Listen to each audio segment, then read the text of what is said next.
Бірінші сабақ. Бірінші сабақта қамтылатын сұрақтарды айтып өттік, иә? Бала неге сөйлемейді? Неге кеш сөйлейді? Баланың сөйлеу тілін дамытудың және сөздік қорын дамытудың жолдары туралы ақпараттар білетін боласыздар. Енді қараңыздар, бала неге сөйлемейді? Және осы туралы кішкене толық берейік. Бірінші, баланың сөйлеу тілі ол өте күрделі процесс. Енді қараңыздар, қазіргі уақытта осы жаңағы баланың сөйлемеуі, кеш сөйлеуі, осындай балалар өте көп болып жатыр, иә? Яғни өте көп. Жалпы баланың сөйлеу тілі бұл туа біткен процесс емес, ол онтогенез, яғни адамның әлеуметтік даму жағдайына байланысты дамиды, иә? Көп ата-аналар осы жерден қателеседі, айтады, баласы сөйлеу, яғни процесі кеш шығып жатса, айтады, менің балам әлі сөйлеп кетеді, ол әлі уақыт бар, 4 жасқа дейін, 5 жасқа дейін әлі сөйлеп кетеді дейді дағыны, жүре береді. Сол жүре бергеннен балаға, яғни психикалық даму тежеуіне алып келетінін түсінбейді ата-аналар. Көрдіңіз ба? Енді қараңыздар. Жалпы осы жерде мен кішкене айтып өтейін. Баланың, егер бала сөйлемей жатыр, бала кеш шығып жатыр, сөзді қоры, сөйлеуі кеш шығып жатыр. Біз кімге барамыз? Соны ата-аналар кейін сөйледі деп жүрмеу керек, яғни педиатрларға, невропатологтарға, логопедтерге, яғни өзі балаға туылған кезде келетін терапевттер болады, дәрігерлер болады, медбикелер болады. Олардан мұқият баланың даму процесінде болатын жағдайларды білу қажет. Яғни әрбір баланың даму жағдайында болатын процестер өз қалпында, өз уақытында болмаса, не істейді? Яғни баланың сөйлеу тілінің дамуына кедергісі бар. Енді мен осы жерде баланың жалпы сөйлеу дамуының кішкене, осы сөйлеу тілінің қалай пайда болады, даму кезеңдерін кішкене айтып өтейін. Баланың сөйлеу тілі екі кезеңнен бөлінеді. Сөйлеу тілі шыққанға дейінгі кезең, дайындық кезеңі, яғни сөйлеу тілі шыққан кезең. Сөйлеу тілі шыққанға дейінгі дайындық кезеңі туылғаннан 1 жасқа дейінгі аралыққа айтамыз. Енді қараңыз, осы кезде балада қандай процестер, яғни бала туылады, жылайды, айқайлайды, жылау, осы айқайлау, жылау өзі баладағы дем алу, дауыстың, артикуляциялық аппараттардың жалпы қозғалысына алып келеді, қозғалыс болады сондайлар. Және сол қозғалыс арқылы ол ода дамиды, яғни дем алу, дауыс шығару дамиды. Яғни көрдіңіз ба, баланың туғаннан бастап балада сөйлеу процесіне дайындықтарын уже басталып кетті. Ал енді жалпы балада 2 айдың көлемінде, 2 айлық көлемінде балада гүлдемен, яғни үлдеулер болу керек. Яғни үлдеулер ол дауысты дыбыстардың шығуы. Кейбір бала жады, енді әр балада әртүрлі. Осы бірақ дауысты дыбыстылар шыға бастайды. Одан кейін еріндік дыбыстылар, яғни еріндік дауыссыз дыбыстылар. М, П, Б, сосын барып бізде осы былдырлау кезеңдер басталады. Яғни былдырлау кезеңі дегеніміз не? Бізде жаңағы шыққан дауысты дыбыстылар, еріндік дыбыстылар, соларды қосу арқылы, яғни буындық тіркестер пайда болады, былдырлау кезеңі. Былдырлау кезеңі 4-5 ай көлемінде уже басталып, сол уақыттарда болу керек. Яғни ма, ба, бір сөзі ба, осындай процесс болу керек. Сосын 7-8 айында уже бала не істейді? Үлкеннің сөзіне, ерекше ересектердің сөзіне ерекше әсер етіп отырады, яғни ерекше қабылдап отырады өздеріне. Жаңа тух, тах, бух деген сөздерге, буындық тіркестерге. Сосын уже 10-11 айынан бастап балада жаңағы сөздерге уже түсінік қалыптаса бастайды. Мысалы, жаңағы айтылып жатқан, мысалы, қалай айтсақ болады? Мама деген сөз, мама деп буындық тіркесі болды ғой, енді соны мама, яғни мама деп айтып бастайды. Папа, ол, яғни мама деген сөзді, папа деген, яғни сондай сөздері басталады. осы дайындық кезеңінің соңғы кезеңдерінде, жалпы соңғы кезеңдерінде баланың сөйлеу тіліндегі сөйлеу сөздері бір балада бірнеше сөз болуы мүмкін, ал екінші балада бір 10 шақты сөз болуы мүмкін. Яғни жаңағыдай мама, папа, бер деген сияқты. Енді ол жаңағыдай уайымдайтын мәселе емес. Менің баламда 2-3 сөз ғана айтып жатыр, ананың баласы уже 10 сөз айтып жатыр деген. Ол жерден қатты не қылмасаңыз болады. Главный, уже сөздер осы жаста сондай бір 3-4 сөздер болу керек. Енді сөйлеу тілі шыққан кезең, біз айтып бастадық, жаңағы сөйлеу тілі 1 жастан басталады. Сөйлеу тілі шыққан кезеңде, жалпы осы жерде сөйлеу тілі шыққан кезеңді 3 кезеңге қарастырамыз. Ол мектепке дейінгінің алдыңғы кезеңі, яғни 1 жастан 3 жасқа дейінгі аралық. Және мектеп жасына дейінгі кезең, және мектеп жасындағы кезең.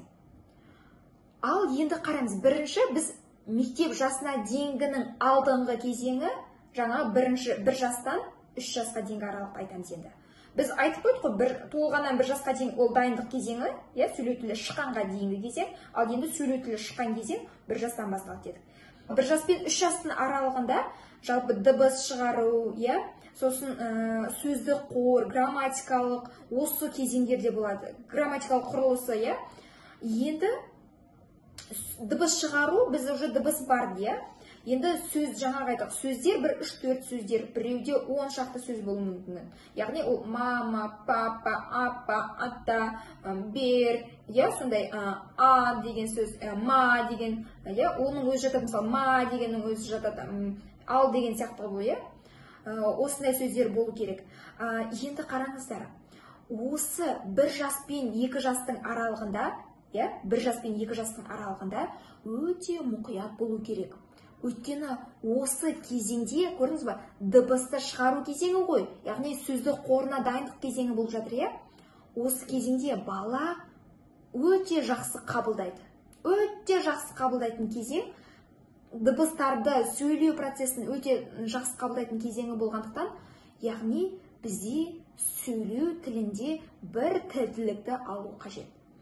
Яғни бұл кезде қазір бізде не көп? Мысалы, 2 тілде сөйлеседі, аладағыны баламен кейде орысша сөзді қосады, кейде қазақша сөзді қосады, осыған өте мұқият болу керек. Яғни бір тілділікті мұқият алыңыздар. Яғни бұл кезеңде бала не істеп жатыр? Уже алғашқы сөздерді айтып жатыр, алғашқы сөздерді үйреніп жатыр. Әрі қарай қараңыз, осы кезеңде баланың естіп қабылдау өте қатты жұмыс жасайды. Ал 2 жас пен 3 жастың аралығында сөздік қоры қалыптасады. Яғни сөздік, жаңа біз уже 1 жас пен 2 жастың аралығында дыбыс шығару, соны қабылдауға деген процестер болса, енді 2 жас пен 3 жастың аралығында сөздік қорлары дамитын кезең. Енді мынаған мұқият мән беру керек. Бізде ата-аналар балалармен сөйлеспейді. Яғни көрдіңіз ба, бала туылғаннан бастап біз сөйлесеміз, туылғаннан бастап баламен әңгімелесу керек, баламен өте нәзік сөйлесу керек. Егер баламен өте нәзік сөйлеспесеңіздер, ол жаңағыдай сұлық айтып жатыр ғой, сұлық сол күйінде сақталады. Яғни қатты реакциямен берілетін дыбыстар болса, яғни құлақ сондайға үйреніп қалады. Яғни жаңағыдай шумға үйреніп қалады дейміз, мысалы біреулер айтады, шумға үйреніп қалды, мен балам жатқанда жыламайды деген сияқты. Негізі осы жерде сол баламен сөйлесу барысында барынша нәзіктілікті алу керек. Нәзіктілік деген кезде түсіндіру барысындағы нәзіктілік, баламен сөйлесу барысындағы нәзіктілік. Яғни баламен жаңағыдай баланың жалпы су беріп жатасыз, тамақ беріп жатасыз, жаңағыда бұтын ауыстырып жатасыз. Сол кездерде баламен нәзік сөйлесу.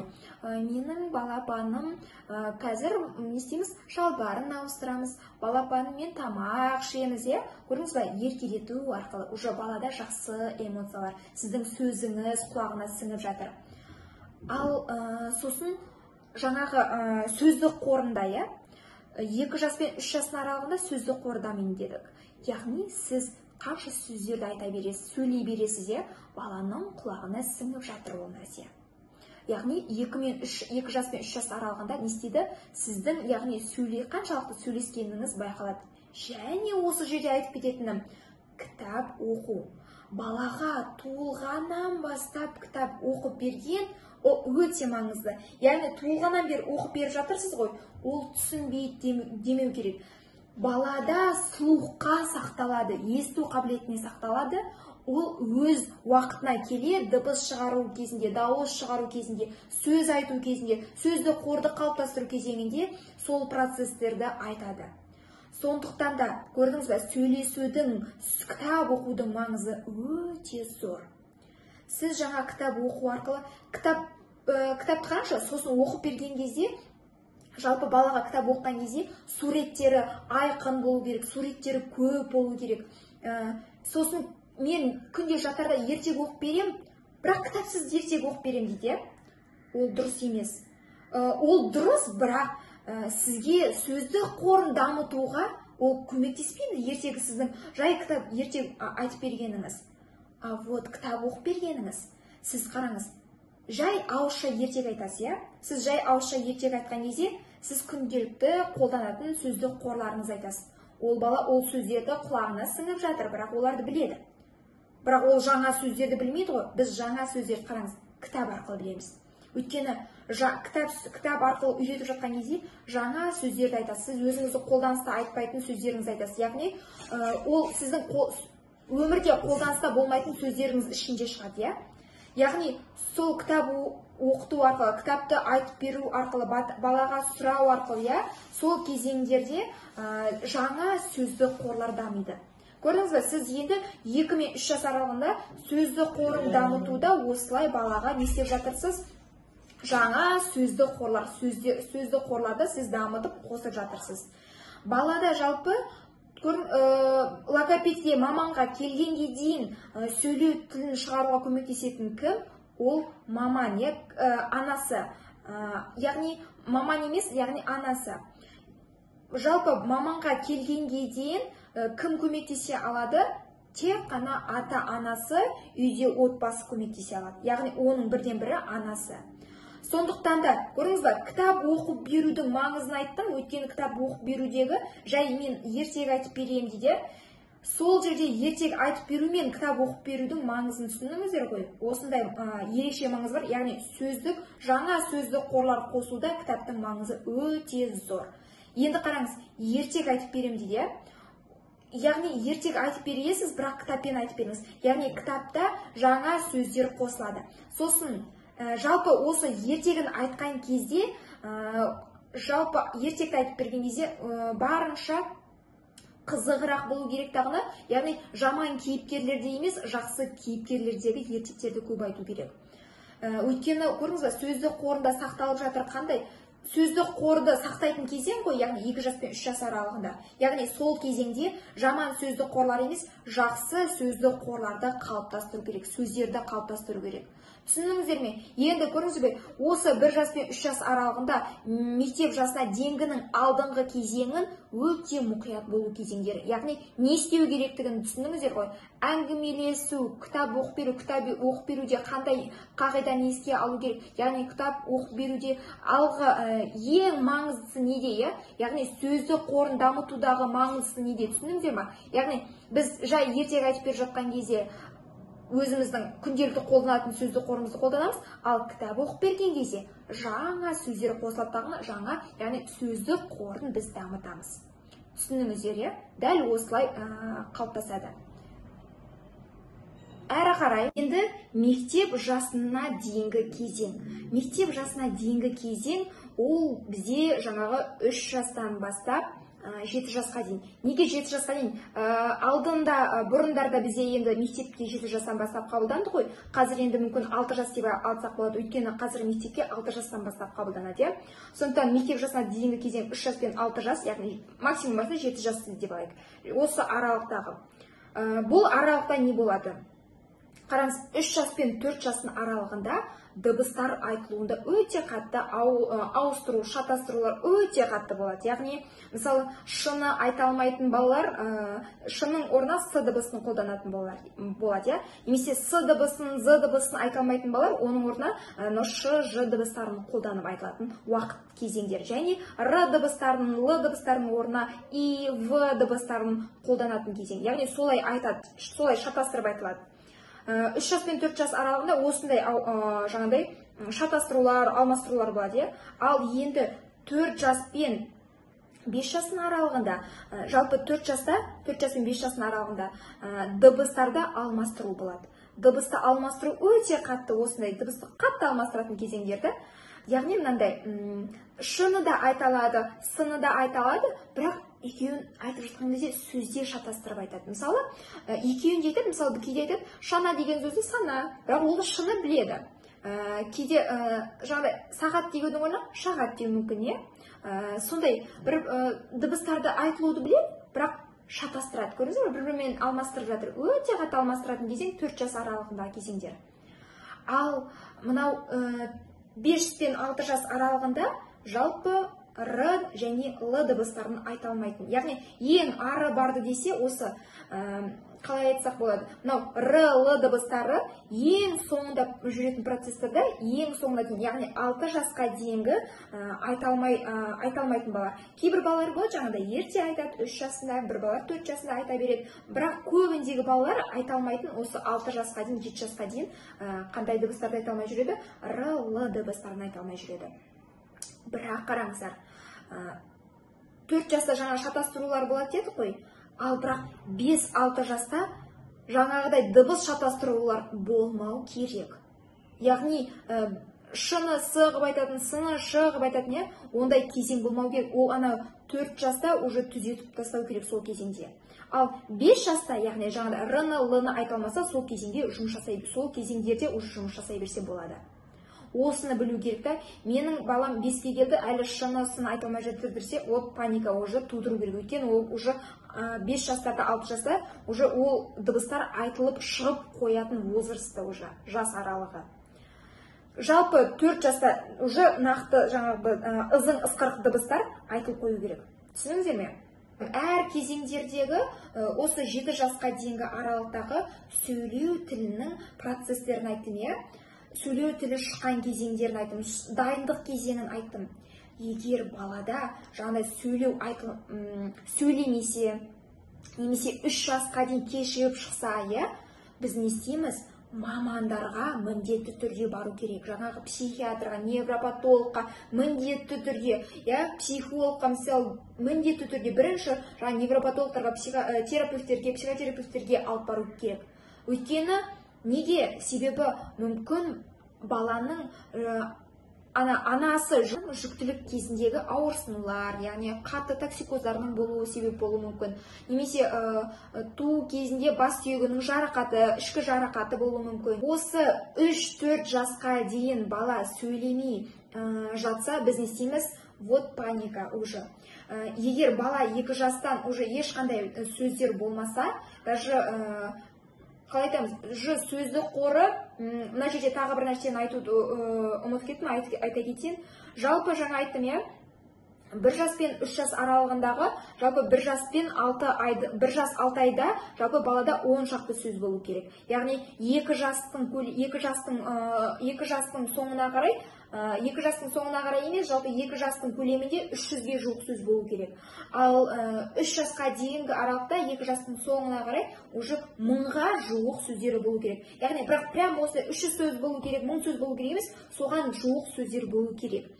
Енді қараңыз, осындай сөзді қорлары болмаса, сөйлеу процесі даммаса, сөйлемесе, яғни просто мимикамен жеткізіп отырған балалар болса, міндетті түрде не істейміз?